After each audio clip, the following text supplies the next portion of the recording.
it seems to me that two modes of emotion really gets things manifesting pretty quick, and it doesn't seem like it's always finding the feeling of the wish fulfilled. It seems like when I get mad at the generation, or whenever I decide that it's the walking ticket, unless. Could you perhaps give some clarification on why those two emotions seem to be extremely effective at getting what I want generated now? Give us a little more about what you just said. Give us a little more detail. So when I'm angry at the situation and require change for my peace of mind to go further, it manifests. Or there has been a couple of situations in my, in my history, I guess, where unless it changed in a way that was unless it changed in a positive way, I was going to exit the physical. What you're saying is that you have, at the moments that what humans say count the most, found a state of alignment. Now you're putting qualities and words and judgments on it, like anger, like perhaps even resignation, anxiety, or fear, or you said madness, being mad. What can be a trigger event, and because every energy burst of emotion is a trigger within you. Now, what happens is a lot of energy is being directed at a focal point. A lot of focus is going there. A lot of your attention is going there. And when it starts with anger, it doesn't mean that, because the emotion of anger is like, it is like fireworks. It rises very quickly and it explodes. And then the emotion of anger cannot last for a long period of time. There are simply not the capabilities within the human body and mind and spirit to hold on to the initial trigger emotion, which might be anger. So this then transforms into a more constructive, into more aligned, into a more receiving energy. Now, in your perception, looking back at it, you might say, I was angry at something and then I manifested that change. But we say that the moment of contrast, you have acknowledged and accepted the moment of contrast and allowed for that emotion to come through you, which was anger, which truly meant that in a bigger view of things, you have embraced the whole experience, because there cannot be a shift without contrast. Because if there is no contrast, then there are no two focal points. Wherever there is contrast, there is that which you desire and that which you don't desire. And your powerful emotion of anger was like a catapult that allowed for the energy and the focus to move towards that which you truly desire. And when you release that judgment that calls it anger or fear or doubt or anxiety, and think in more vibrational terms, then you will see that both the contrast and the manifestation are part of the very same circle. They are they cannot exist without each other. And so this powerfully directed energy has created the shift that you desired. Now, what we're saying is you do not have to have those powerful emotions of anger. You can allow yourself to experience contrast and remove yourself vibrationally from the observation and take a step back and realize that I have created this contrast for a reason. I have attracted this contrast for a reason.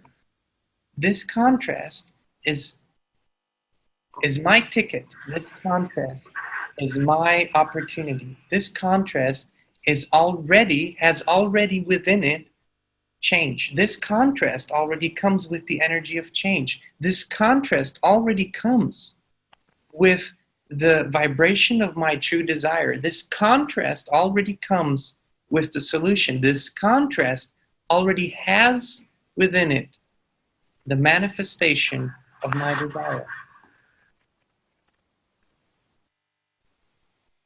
Can you feel the difference in the observation when you look at it from a very mental point of view as opposed to looking at it from a vibrational standpoint? I can. I'm just wondering why those specific emotions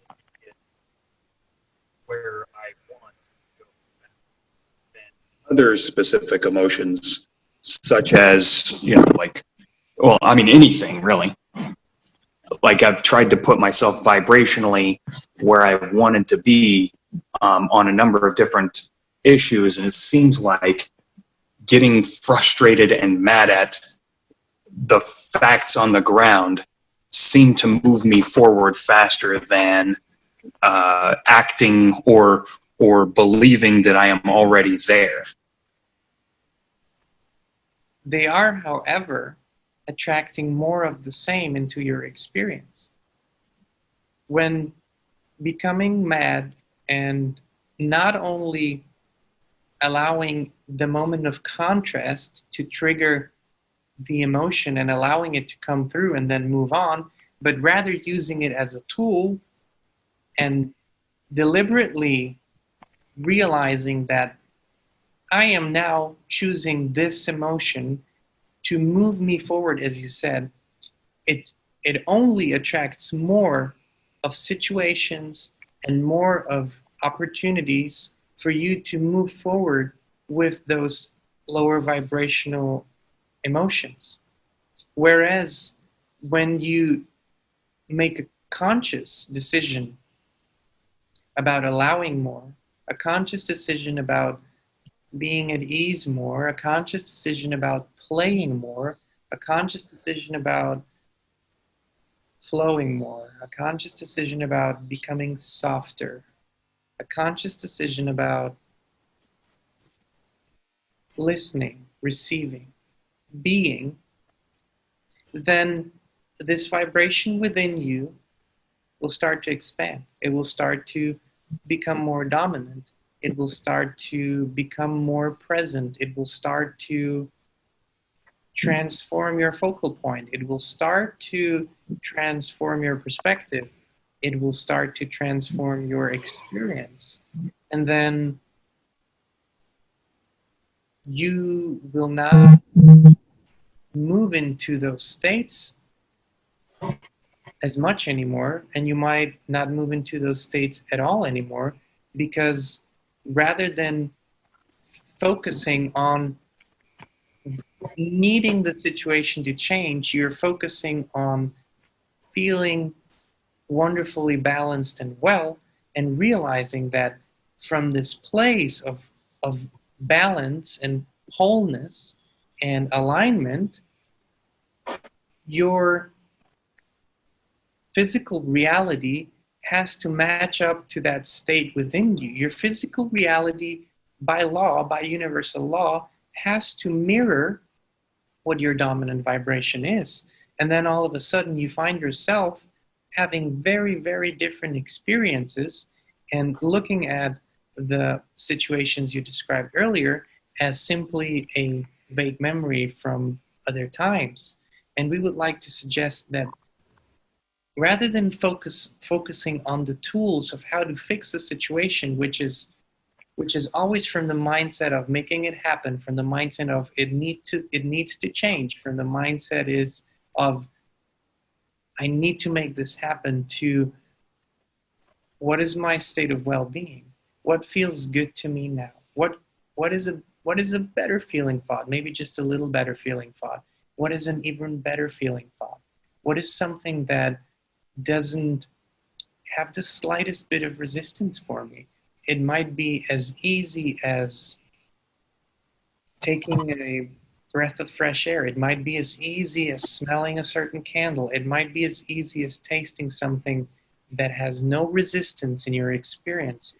And allow your being to expand from there, because your being is striving towards well-being, towards liberation, towards excitement, towards feeling really good. And we would like to suggest to put your attention, to lovingly put your focus on your harmonious well-being, to allow for all of that around you to slowly transform and dissolve, maybe even very fast. I appreciate that. So I've actually done a lot of transformative work to make that happen. I was just wondering what your take was on it. So basically you're saying that that was the path of least resistance for Source to come in and make a positive change in my life, was getting me to that point, because I would not go in a different direction at that time in my life. And so that brings me to my next question. What does focusing on, what does consciously focusing on alignment matter whenever it seems like it is all inevitable anyways? Shouldn't we simply just go out and not care about anything and have fun?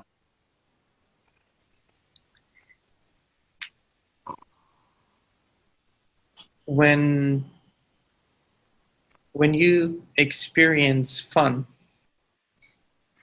then we ask you, is it inspired fun? How do you perceive your experience of fun?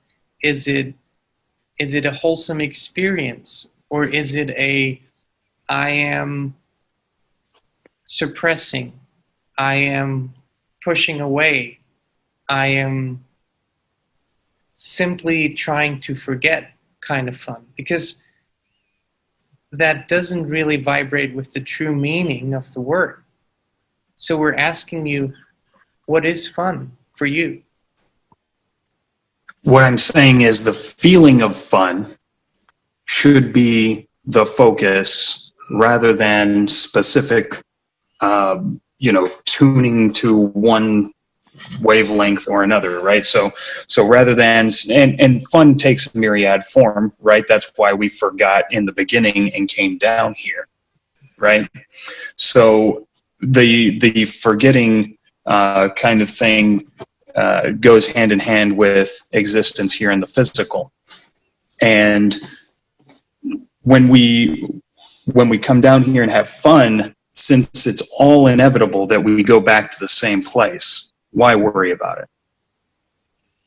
Well, because each and every living being has come into the physical reality to experience the highest form of joy, of exhilaration, of excitement, and to move through those states by experiencing and moving through contrast as well, moving through experiences that allow for expansion. Because only when there is something like a bump that people call a bump in the road, there is expansion, because the bump in the road truly is only there to trigger the experience of, what do I desire? What do I not desire? Oh, I don't want this. I truly don't want this. So I'm moving towards my desire. I now know exactly what I don't want.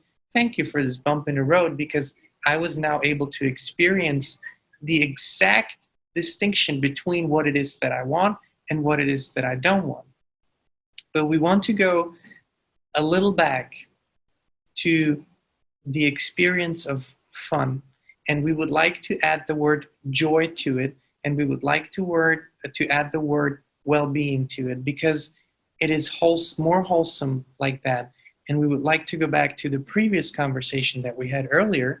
When it comes to observing children, you truly receive all your answers, because children, and as you said before, you come into this experience and you forget, and it is not true. Children do not forget, but children do not consciously think about it either. And that is where the resistance part comes in, because adults, through the imprint that they have received in their bringing up, and through the perception and through the belief systems of society, have come into the state of observing everything and then weighing the pros and the cons, which children never do. A child never does that. A child always reaches for the better feeling thing. A child always plays in the infinite field of possibilities, and a child always fills in the blanks of what is not there in the physical reality. The child simply fills in their imagination. And as an observer, you truly cannot tell if the child believes that what they filled in their blank is truly there, or if they're only imagining it. The thing is, it doesn't matter to the child. The experience of joy and fun and happiness and play is just the same. It is just as intense. It is just as real. It is just as beautiful. So the children are simply playing, filling in the blanks. And the beautiful thing to observe is that the more they fill in the blanks, which is a natural thing for them to do, they create a new reality over and over and over again, and attract beautiful things that come so easy to them. And that is why we always say, be more like the children, play more like the children. And humans say, oh yes, we would love to, but we look really silly doing it. And we might get judged. We might get even called crazy. We might get locked away. And we say, just play a little. Just don't overthink it so much. Just play a little more, and you will understand. The more you play, the more you will enter the field of alignment without focusing on entering the field of alignment. You will enter it through play. You will enter it through ease. You will enter it through allowing. You will enter it through laughing. You will even enter it through crying. You will enter the state of alignment by being more and more and more like a child, because that is the most natural state that children have and are living. Thank you. You're so welcome.